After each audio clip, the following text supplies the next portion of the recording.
On se rend d'abord à Saint-Laurent sur l'île d'Orléans. Le parc maritime a reçu la nouvelle qu'il attendait depuis longtemps.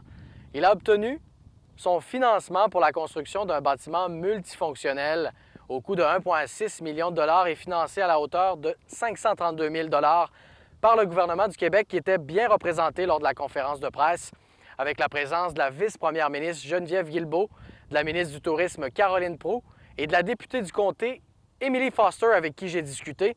Je me suis également entretenu avec la directrice du parc maritime, Sylviane Pilote, qui était aux anges, elle qui a travaillé très fort sur le dossier depuis son arrivée en poste en 2018.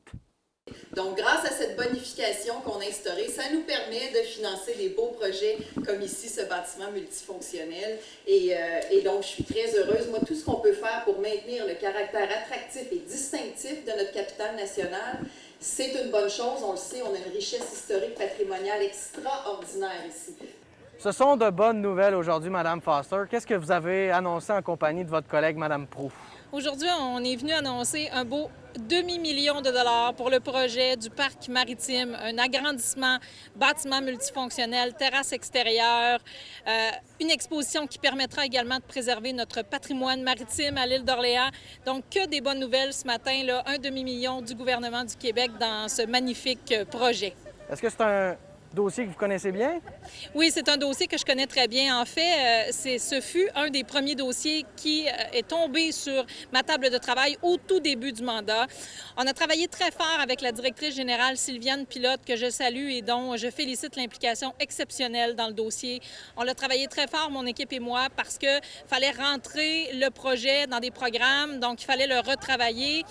Il a un peu évolué au fil du temps, alors il fallait également arrimer l'ensemble des acteurs qui sont impliqués parce qu'il y a à la fois des partenaires publics et privés. Donc voilà, aujourd'hui, on arrive à cette belle concrétisation et cette magnifique annonce là, qui, à coup sûr, va augmenter l'achalandage touristique sur l'île d'Orléans parce que ça va permettre une capacité accrue du site ici du parc. Qu'est-ce qui va en faire justement un projet porteur là, dans le contexte aussi de la relance là, du secteur touristique? Ce sera un projet clé dans la relance du secteur touristique ici à l'île d'Orléans parce qu'avec cet agrandissement, ça permet d'avoir plus de gens.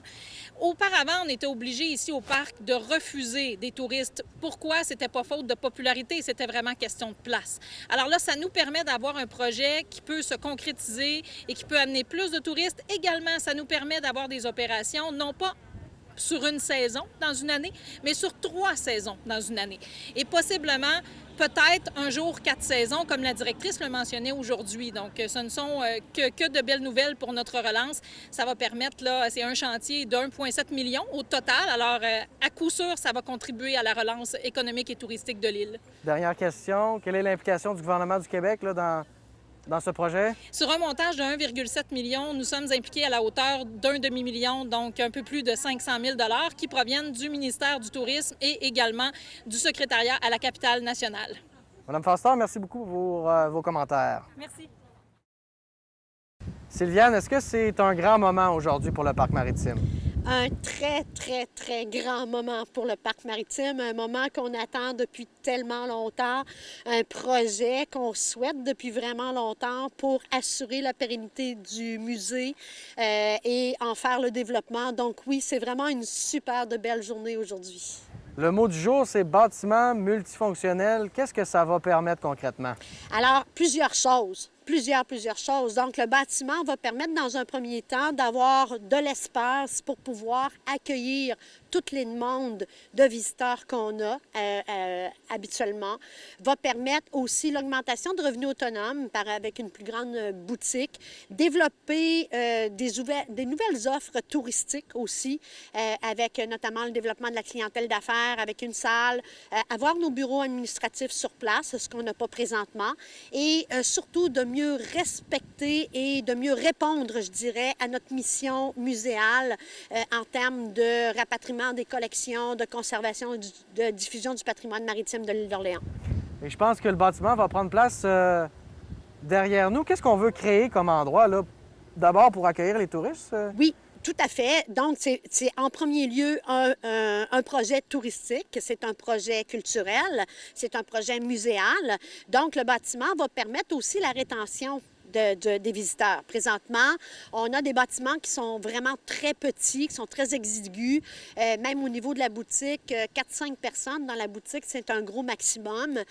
Donc, ce bâtiment-là va permettre de la rétention, va venir aussi agrémenter, si je peux dire, la visite du visiteur, avec une terrasse notamment, avec la vue sur le fleuve. On va pouvoir prendre de la restauration légère, avec prendre un petit verre, alcoolisé ou pas, mais va permettre aussi la rétention, puis ça va augmenter beaucoup la qualité du visiteur du parc maritime. Et est-ce qu'on reçoit justement beaucoup de touristes annuellement au parc maritime? On reçoit déjà beaucoup de tourisme au parc maritime. On en refuse beaucoup par manque d'espace, d'où l'importance d'avoir ce bâtiment-là. Dans une année non-COVID, on se situe entre 11 000 et 12 000 visiteurs. Donc, on parle d'une période très courte, du début juin à la mi-octobre. L'an passé, en période COVID, on a accueilli plus de 14 000 visiteurs. C'était vraiment beaucoup.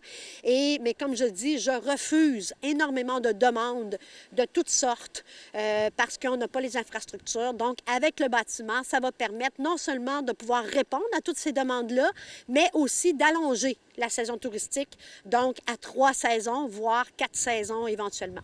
Est-ce que les échéanciers du projet sont définis à l'heure actuelle? Oui, c'est sûr que là, on va devoir les revoir.